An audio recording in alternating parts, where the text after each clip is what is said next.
Hello student, computer fundamental में हम computer का डेफिनेशन देखते हैं। एक computer is an electronic machine that process raw data to give information as output. Computer एक इलेक्ट्रॉनिक मशीन है जो प्रोसेस करता है रॉ डेटा पर और हमें इंफॉर्मेशन देता है आउटपुट के रूप में।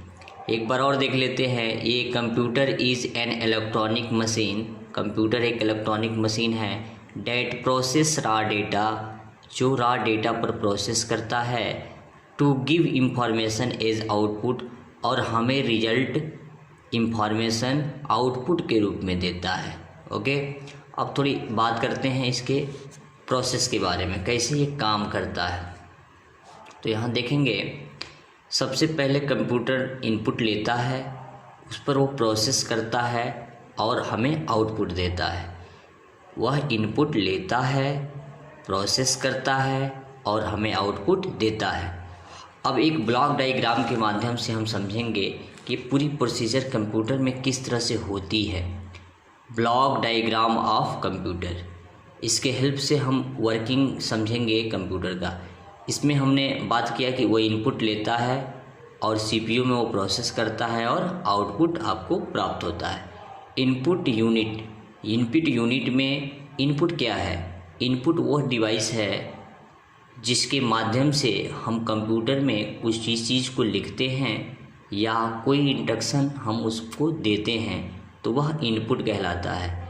जैसे कीबोर्ड, माउस और स्कैनर, यह इनपुट डिवाइस है। इनपुट डिवाइस के माध्यम से सीपीयू में हम डेटा को एंट्री करते हैं। यहाँ पर पार्ट है ALU, इसका मतलब है arithmetic logic unit. Arithmetic logic unit यह लॉजिकली ऑपरेशन को परफॉर्म करता है। इसमें एक और पार्ट है कंट्रोल यूनिट, जो डेटा को कंट्रोल करने का काम करता है। इसमें एक है पार्ट मेमोरी यूनिट, जो डेटा को स्टोर करने का काम करता है। ALU और कंट्रोल यूनिट के कम्बिनेशन को हम लोग CPU बोलते हैं, सेंट्रल प्रोसेसिंग यूनिट। CPU का मतलब क्या है? Central processing unit. ओके, अब इसके बाद से एक यहाँ पर टर्म लिखा है आउटपुट। जब हमको रिजल्ट मिलता है तो वह डिवाइस, इसके माध्यम से हम रिजल्ट दिखते हैं, आउटपुट लेते हैं, उसको हम बोलते हैं आउटपुट डिवाइस। जैसे मॉनिटर हो गया, स्पीकर हो गया और प्रिंटर हो गया। हम यहाँ पर मॉनिटर देखेंगे, दो तरह का हमारे सिलेबस में मॉनिटर है।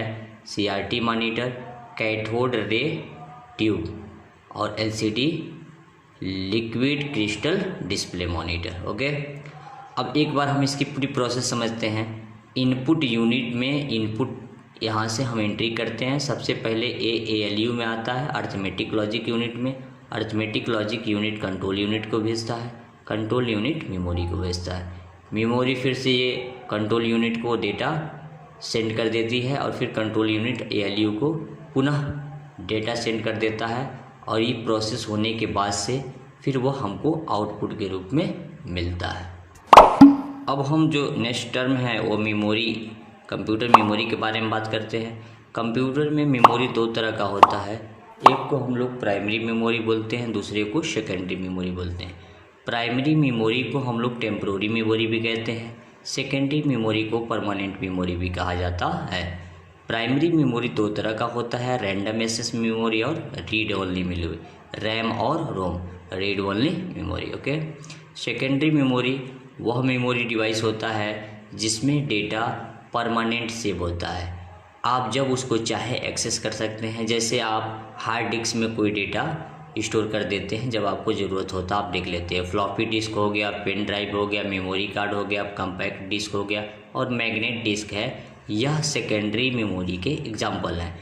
प्राइमरी मेमोरी वह मेमोरी होता है जिसमें डेटा टेम्पोररी सेव होता है।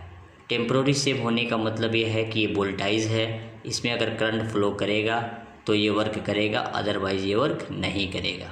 ठीक है, अब ये रैम है। रैम भी दो तरह का होता है। यह एस रैम का मतलब स्टैटिक रैम हो गया, डी रैम का मतलब डायनेमिक रैम हो गया। रोम भी तीन तरह के रोम होते हैं, हमने इसमें सिर्फ दो तरह का बताया है, पी रोम, ई रोम और EEP रोम, तीन तरह के होते हैं। ठीक है, पी का मतलब प्रोग्रामेबल रोम है, EEPROM का मतलब इरेजेबल प्रोग्रामेबल रोम है। ठीक है, अब थोड़ा एक बार और समझ लेते हैं इस चीज़ को। प्राइमरी और सेकेंडरी मेमोरी में जो डिफरेंट है वो क्या है। प्राइमरी मेमोरी तब काम करता है जब कंप्यूटर में आपके करंट फ्लो कर रहा हो। आप किसी चीज़ को अगर कंप्यूटर में ओपन करते हैं, जब कंप्यूटर में जैसे मान लीजिए आपको ब्राउज़र ओपन कर लिया, आपने मूवी ओपन कर दिया, आपने कोई म्यूजिक ओपन कर लिया, तो सब वो प्राइमरी मेमोरी पे काम करता है। जैसे उसमें से करंट चला जाता है, यानी आपका कंप्यूटर शट डाउन हो जाता है, तो वह डेटा फिर से आपको दोबारा नहीं मिलता।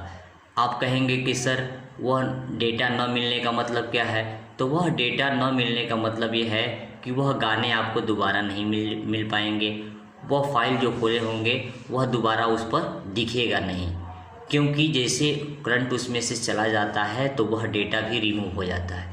लेकिन जैसे सेकेंडरी मेमोरी परमानेंट मेमोरी होता है, इसमें डेटा आप एक बार सेव कर देते हो, जब चाहो जिस समय चाहो आप उसको एक्सेस कर सकते हो। ओके स्टूडेंट, हमें आशा है कि आप इस सारे टर्म को बड़े अच्छे से समझ पाए होंगे। Okay, thank you very much.